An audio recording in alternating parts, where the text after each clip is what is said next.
ওলালোঁ এটা বিশেষ কামত।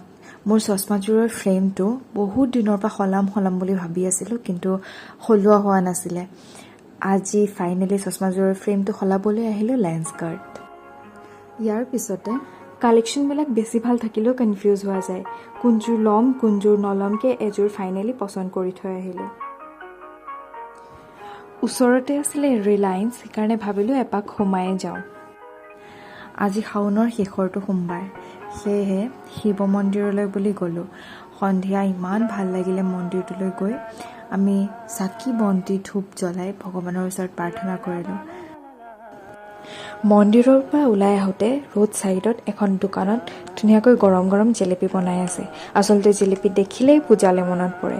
ৰ'ব নোৱাৰিলোঁ, দুৰ্গা পূজালৈ মনত পেলাই জেলেপি কেইটামান কিনি ল'লোঁ। আশা কৰোঁ আপোনালোকে মোৰ মিনি ব্লগটো চাই ভাল পালে। আজিলৈ আহিছোঁ, বাই বাই।